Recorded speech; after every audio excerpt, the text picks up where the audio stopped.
이 에이콘과 판타스마는 플라톤이 소피스트라는 그 대화록에서 미메시스라고 하죠. 모방. 여기서 미메시스라는 것은 예술 활동을 뜻합니다. 왜냐하면은 그 플라톤 시대 그리고 그 이전에 호메로스 시대에도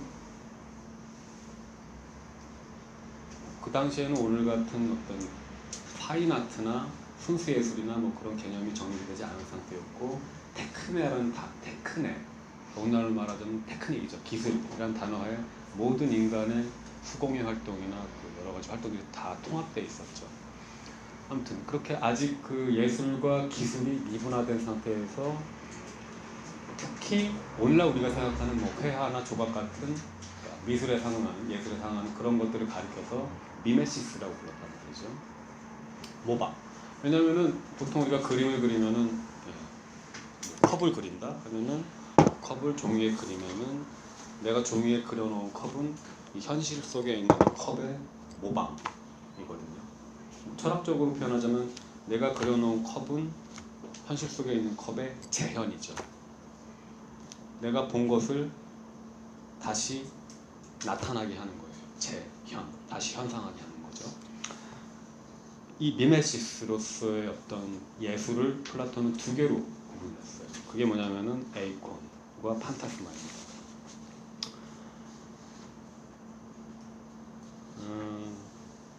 판타스마 같은 경우는 불어로 시뮬라크르라고 번역이 되는데요.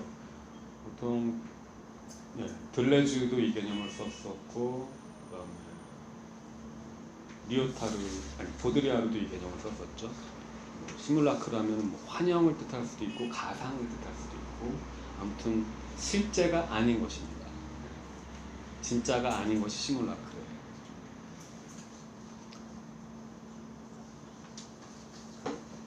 근데 진짜가 아니다. 어차피 모든 미메시스는 진짜가 아니거든요. 내가 그림에 그린 컵은 진짜 컵이 아니에요. 왜냐? 나는 그림에 그린 컵에 물을 따라서 마실 수가 없죠.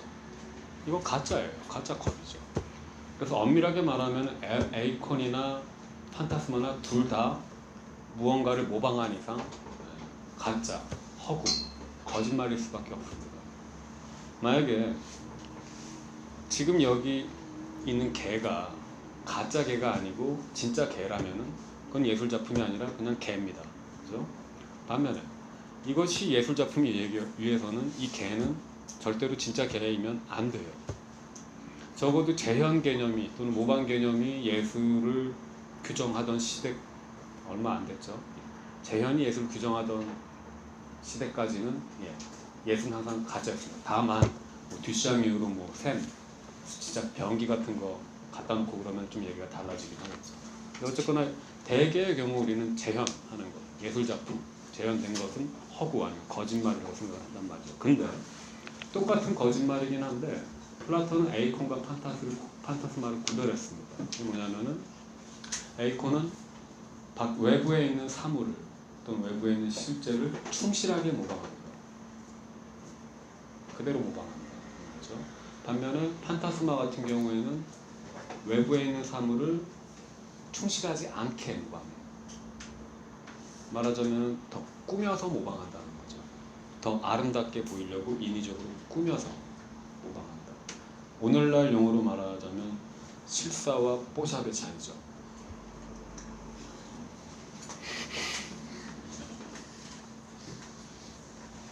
자, 근데 어쨌거나 플라톤은 원래 미메시스 자체를 좋아하진 않았지만 특히 판타스마를 싫어했습니다. 그래서 지금 이 소피스트에서는 에이콘을 더 선호하고 있어요.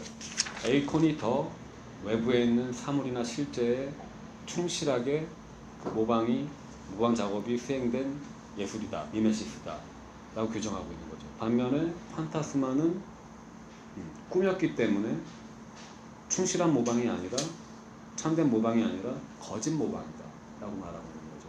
아무튼 둘 다 거짓인데 얘가 더 거짓이란 말입니다. 근데 이 판타스마 에이콘은 뭐 충실히 모방하느냐 아니면 거짓되게 모방하느냐 이 차이로 플라톤이 나누고 있지만 더 큰 차이를 갖고 있습니다. 그게 뭐냐면 이게 바로 우리가 주목해야 될 부분인데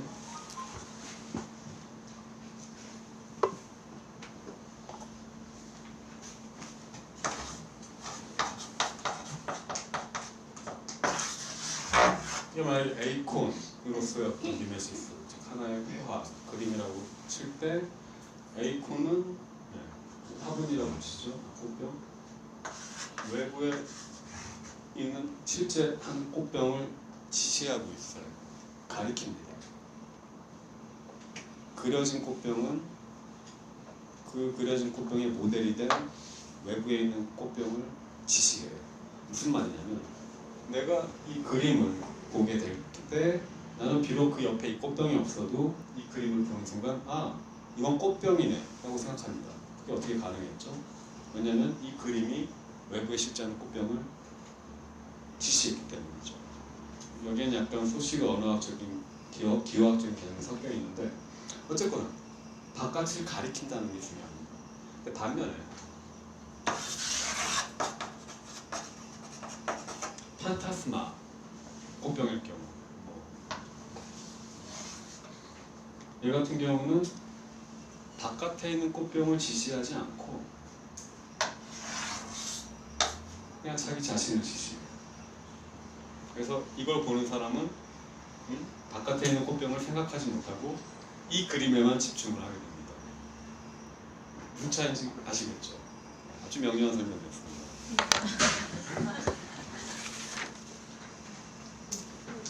자, 그러니까 이렇게 되는 거죠. 꽃병이 실제라고 한다면은 에이콘은 바깥에 있는 그 에이콘 바깥에 있는 실제를 지시해요. 가리킵니다. 반면에 판타스마는 바깥을 가리키지 않고 오히려 자기 자신을 지시합니다. 날 봐라고 자기를 지시한다는 말이죠. 이 경우 우리는 이렇게도 말할 수 있죠. 가상이 또는 판타스마가 실제를 대체했다. 또는 판타스마, 가상이 실제의 자리를 차지해버렸다. 왜냐하면 우리는 판타스마를 볼 때 외부에 있는 실제를 떠올릴 수가 없기 때문에 그냥 판타스마를 볼 때 그것만 보게 된단 말이죠. 또 우리는 그것만 여기에 있구나 라고 생각을 하게 돼요. 이게 바로 가상이 실제를 대체하는 경우입니다. 자, 근데 가상이 외부에 있는 실제를 지시하는 대신에 자기 자신을 지시한다. 그러면서 가상 자체가 실제가 되어버린다. 또는 실제인 척 군다. 바로 여기에 우상의 가능성이 있습니다. 이들. 우상이 뭐냐면은 우상은 원래 예를 들어 성화 같은 게 있을 경우에 신성한 것을 그린 성화가 있을 경우에 이 성화는 바깥에 있는 신성한 것을 지시해야 돼요. 에이콘처럼. 그래야지 성화의 기능을 하는 거죠. 그래서 이 그림을 보면서 누군가 기도하고 또는 그 그림에 대해서 예배를 드릴 때 이 사람은 그림한테 예배하고 그림한테 기도하는 게 아니라 그림을 통해서 그림 바깥에 있는 신한테 또는 신적인 존재한테 기도를 하고 예배를 드리는 거죠. 근데 우상은 뭐냐면 이 그림 자체가 바깥에 있는 신적인 것을 지시하지 않고 자기 자신을 지시해버리니까 나는 이제 이 그림한테 예배를 드리고 이 그림을 한테 기도하고 기도한 이 그림한테 공물을 바치고 별짓을 다 합니다. 우상이 되는 거예요. 자기가 원래 신을 지시해야 되는데 자기가 신의 자리를 차지해버린 거죠. 이게 바로 우상화입니다. 자, 그러니까 지금 말하고자 하는 건 뭐냐면은 에이콘 같은 경우에는 바깥에 있는 실제를 지시하기 때문에 그게 만약에 성화가 문제될 경우 그냥 계속 에이콘으로서의 역할을 수행하면서 바깥에 있는 신적인 것을 지시하지만 판타스마 같은 경우는 자기 자신을 지시하기 때문에 스스로가 우상이 신의 자리를 대신하는 우상이 될 수가 있다는 거죠. 가짜 신이. 근데 문제는 뭐냐면 플라톤이 비록 에이콘과 판타스마를 구별하고 있음에도 불구하고 이 둘 간의 경계를 나누기가 불분명하다는 거죠. 그러니까 말하자면 이 둘 간의 경계는 굉장히 모호하다는 겁니다. 둘 간의 경계가 모호하다는 것을 예시해주는 역사적인 신뢰가 바로 성상 파괴론적.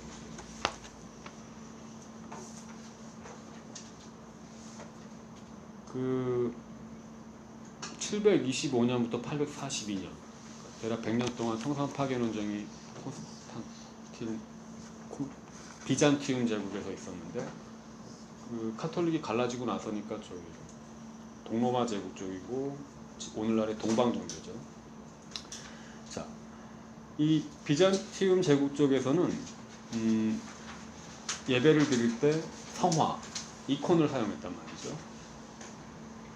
이 이콘이라는 것은 지금 스펠링을 보시면 알겠지만 에이콘에서 유래한 겁니다.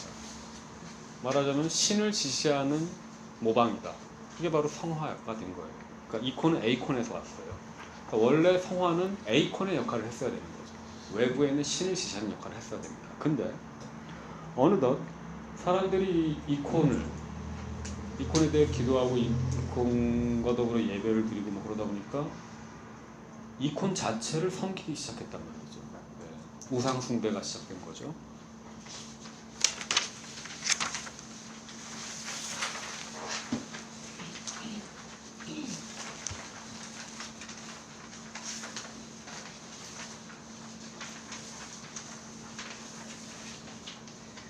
그래서 이콘에 대해서 예배드리고 기도하는 것은 우상 숭배다라는 견해가 생기기 시작했고, 또 그와 더불어서 그러한 성화를 제작하는 활동 자체도 이단적인 우상 숭배적인 거다. 이런 일이 생기면서 인류 역사상 최초로, 그리고 아마 또 마지막으로 예술 때문에 순교한 사람들이 나오게 됩니다. 뭐 자유를 위해, 혁명을 위해 죽는 사람들이 있지만 예술 작품 때문에 순교한 사람들은 아마 이때 이 사람들밖에 없을 거예요. 우상 숭배자. 자, 근데 지금 이렇게 이콘이, 말하자면 에이콘에서 유래한 이콘 자체가 성상이 우상이 됐다는 것, 이돌이 됐다는 건 곧 애초에 에이콘과 판타스마 간의 경계가 명확하지 않았다는 걸 예시해 주는 거죠. 말하자면 원래 에이콘이었던 게 바깥을 가리키면서 신을 지시해야 했던 게 쓱 미끄러지면서 자기 자신을 지시하는 판타스마가 돼버리고, 그래서 사람들은 그 판타스마를 신을 대체한 또 다른 신, 가짜신, 우상으로서 섬기게 된 겁니다.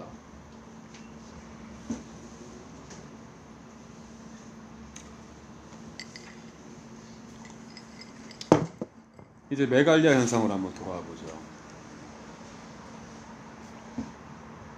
자, 메갈리아 현상은 에이콘일까요? 아니면 판타스마일까요? 그러니까 에이콘에 더 가까운 걸까요? 아니면 판타스마에 가까운 걸까요?